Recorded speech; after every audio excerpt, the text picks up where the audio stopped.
Вы когда-нибудь чувствовали, что стоите на самой вершине мира? Сегодня мы в Швейцарии, в месте, где реальность кажется красивее любого фильтра в соцсетях. Это легендарный пеший маршрут по хребту Штус. Наше приключение начинается с мирового рекорда. Мы поднимемся в горы на самом крутом фуникулере на планете. Угол наклона здесь такой, что кажется, будто вы взлетаете в космос. Но самое невероятное ждет наверху. Нас ждет прогулка по узкому скалистому хребту между двумя пиками. С одной стороны отвесные скалы и бирюзовая гладь Люцернского озера глубоко внизу, а с другой – бесконечные заснеженные альпийские вершины. Этот путь проходит буквально по краю облаков.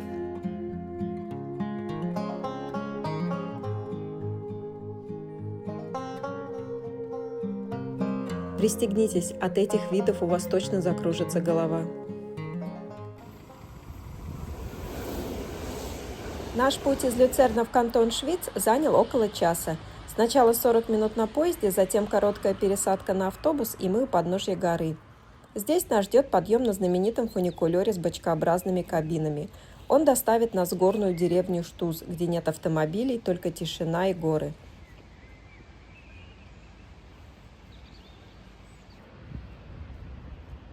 Смотрите на карту. В деревне Штус мы сядем в кресельный подъемник и поднимемся на вершину Франальштаг.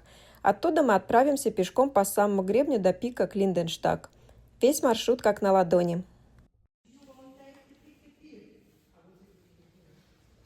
Фуникулер Штус – это настоящий инженерный шедевр, который строили долгих 14 лет. На его создание ушло более 50 миллионов франков. И все ради того, чтобы преодолеть отвесную скалу. Перед нами мировой рекордсмен. Уклон здесь достигает невероятных 110%. Это настолько круто, что кажется, будто вы поднимаетесь по вертикальной стене. Но самое гениальное в его конструкции. Его круглые кабины похожи на бочки. В них встроена система автоматической регулировки. Пока фуникулер карабкается вверх, кабины плавно вращаются. Благодаря этому вы всегда стоите на идеально ровном полу и даже не замечаете, как меняется угол наклона, хотя за окном буквально переворачивается мир.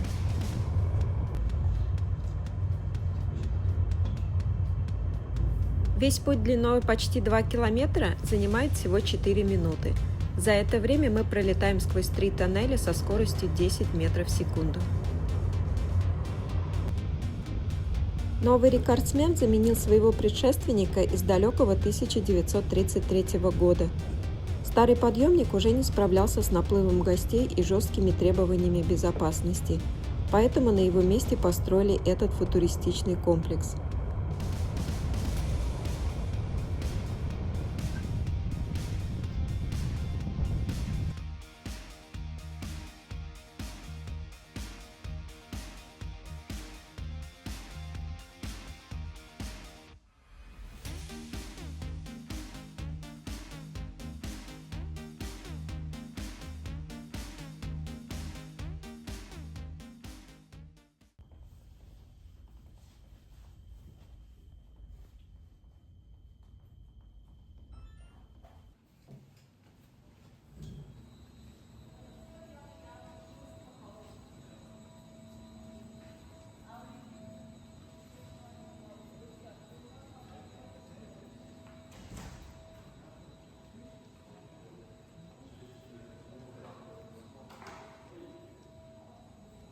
Деревня Штус уютно расположилась на солнечном горном плато на высоте 1300 метров.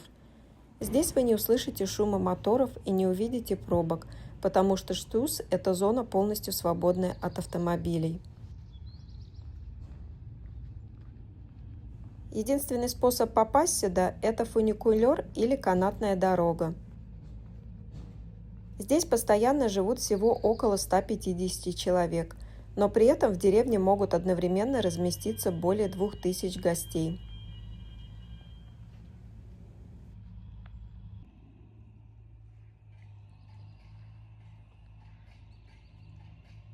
Местные жители передвигаются на небольших электрокарах или даже на конных упряжках, что создает невероятно сказочную атмосферу. Штус славится своей аутентичностью. Здесь есть своя горная школа, старинная часовня и традиционные швейцарские шале.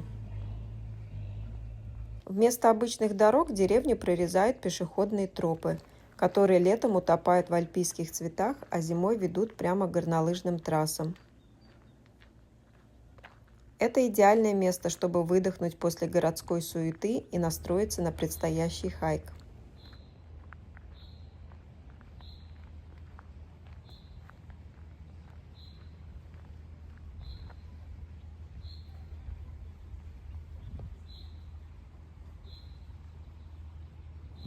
Из центра деревни Штус мы отправляемся на вершину Фран-Альпштаг.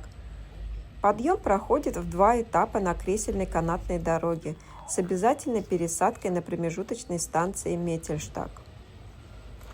В общей сложности это занимает около 20 минут чистого восторга.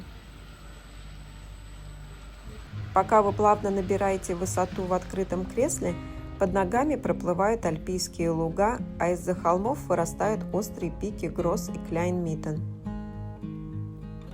Но самое невероятное нас ждет на финише.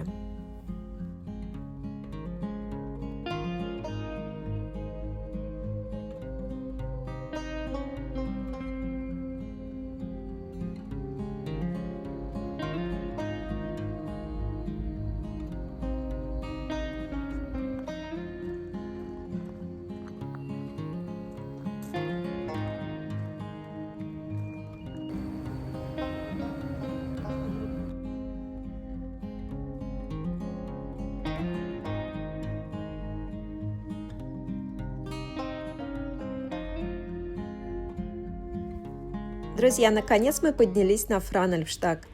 Это одна из самых известных смотровых площадок Центральной Швейцарии.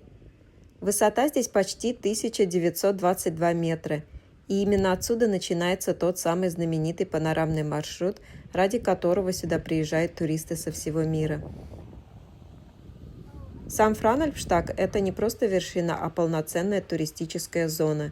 Здесь есть отель, где многие остаются с ночевкой ради рассветов и закатов в Альпах. Рядом расположен ресторан с панорамной террасой.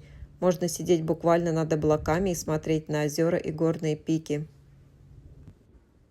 Но главное здесь, конечно, виды. Со смотровой площадки открывается панорама на 360 градусов на всю центральную Швейцарию. В ясную погоду отсюда видно сразу 10 озер, включая знаменитое Люцернское озеро. Также отсюда можно увидеть горы Пилатус, Риги, Сентис, а вдали снежные вершины Бернских и Урийских Альп. Именно поэтому это место считается одной из лучших панорамных точек страны. Здесь ощущение такое, будто Альпы окружают тебя со всех сторон. С одной стороны зеленые холмы и альпийские пастбища, с другой отвесные скалы и глубокие долины. А если посмотреть вниз, можно увидеть маленькие швейцарские деревушки и озера, которые выглядят как открытка. Кстати, перед поездкой сюда многие специально проверяют веб-камеры Фран-Альпштока. Здесь установлены лайв-камеры с видом на вершину, озера и сам маршрут хайка. По ним удобно смотреть погоду, облачность, количество снега и видимость перед подъемом. Особенно это важно весной и осенью, когда условия в горах быстро меняются.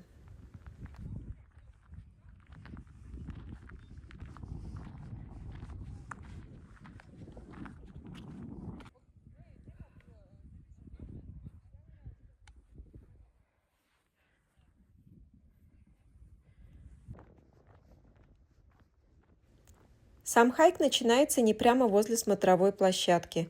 Сейчас мы как раз идем дальше, в сторону входа на маршрут, где начинается основная тропа, которая соединяет Фран-Альпштаг и Клинденштаг. Вообще классический маршрут выглядит так. Большинство туристов сначала поднимаются на кресельном подъемнике к Клинденштагу, а уже оттуда проходит весь хайк по хребту в сторону Фран-Альпштага. Этот вариант считается самым красивым, потому что практически весь маршрут идет перед вами с панорамным видом на озера и Альпы. После окончания хайка люди обычно отдыхают наверху на Фран-Альпштаге, а потом спускаются обратно вниз на кресельном подъемнике. Но у нас сегодня немного другой сценарий. Мы приехали сюда вне сезона, сейчас май, и официально этот хайк еще полностью не открыт. Дело в том, что маршрут по хребту обычно открывается в начале лета, когда в горах становится безопасно проходить все участки после зимы. В среднем полноценный сезон здесь начинается примерно с середины июня и продолжается до октября. Сейчас подъемник на Клинденштаг еще не работает, поэтому классический маршрут сделать невозможно. Из-за этого нам придется идти по хребту в одну сторону, а потом возвращаться обратно той же дорогой. То есть сегодня этот хайк у нас получится фактически дважды. И это, кстати, одна из причин, почему официальный сезон здесь открывают не сразу после зимы. После снегов многие участки тропы остаются мокрыми, скользкими и местами даже покрыты остатками снега и льда. Перед открытием сезона сотрудники проверяют состояние маршрута, очищают тропы, укрепляют опасные участки и заново подготавливают всю тропу для туристов.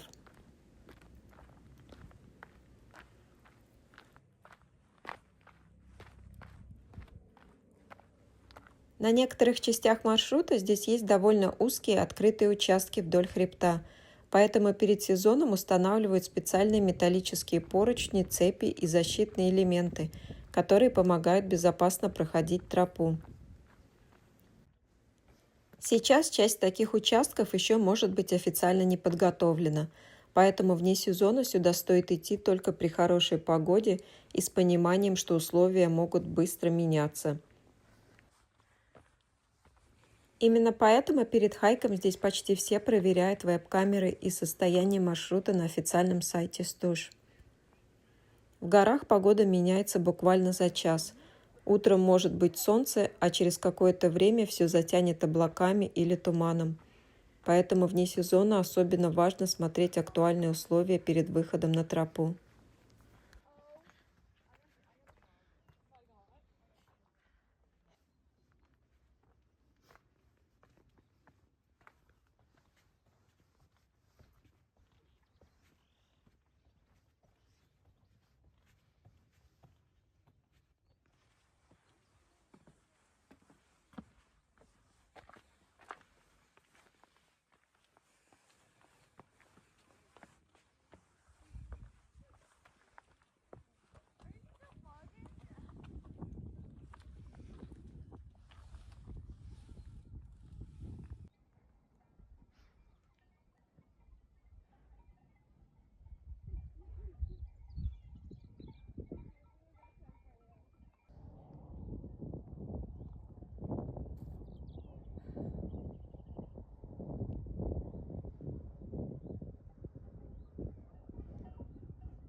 Вообще сам маршрут по хребту не очень длинный, но из-за постоянных подъемов, спусков и невероятных видов проходится он намного медленнее, чем кажется на карте. Расстояние между Клинденштагом и Франальпштаг примерно 4-5 километров, но обычно на весь хайк у людей уходит около 2-3 часов в одну сторону, и это если идти спокойно, без спешки, с остановками на фотографии и отдых. А остановиться здесь хочется буквально каждые 5 минут, потому что виды по дороге просто сумасшедшие.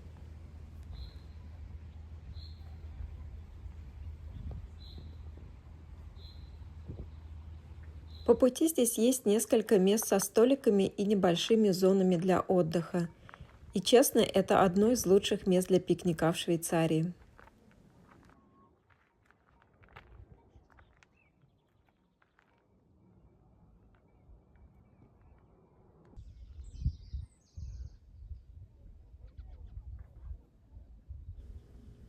В какой-то момент мы стали замечать, что погода начинает меняться.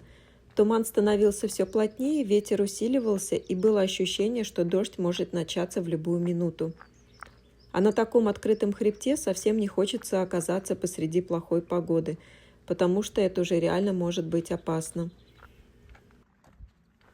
Это, кстати, одна из известных особенностей Штусхайка и вообще швейцарских Альп. Здесь погода способна меняться буквально за считанные минуты.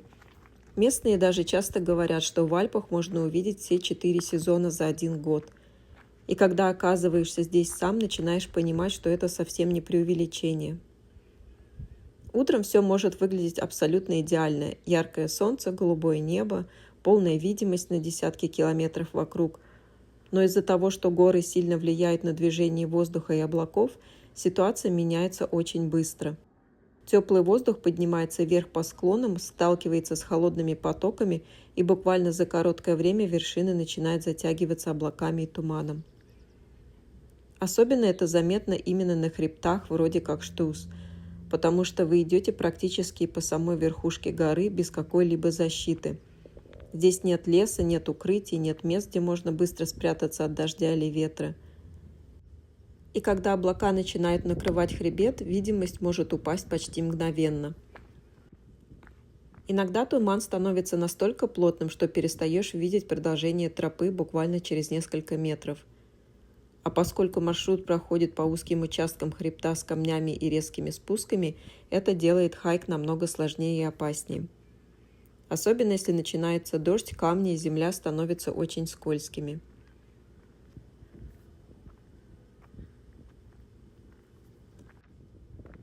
В Альпах всегда советуют выходить на маршрут пораньше утром. Обычно именно в первой половине дня погода наиболее стабильная. А ближе к обеду и вечеру вероятность тумана, облаков и дождя становится намного выше.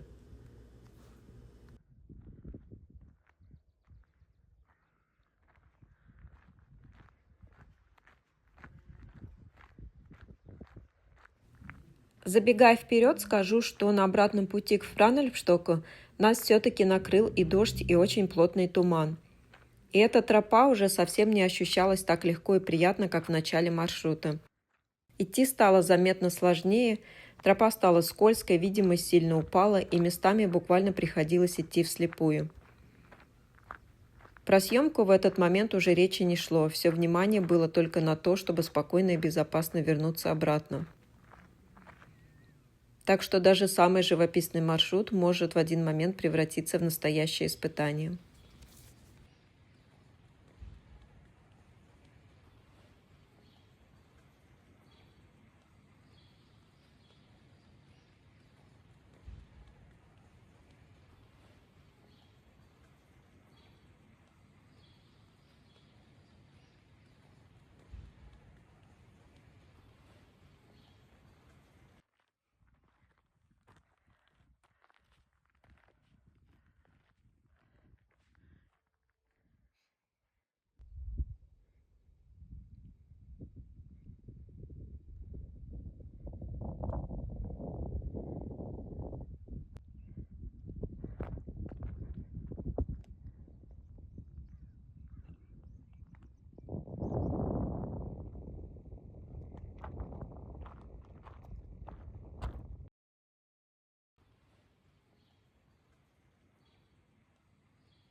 И вот мы уже возле Клингенштака, финальной точки нашего маршрута по хребту.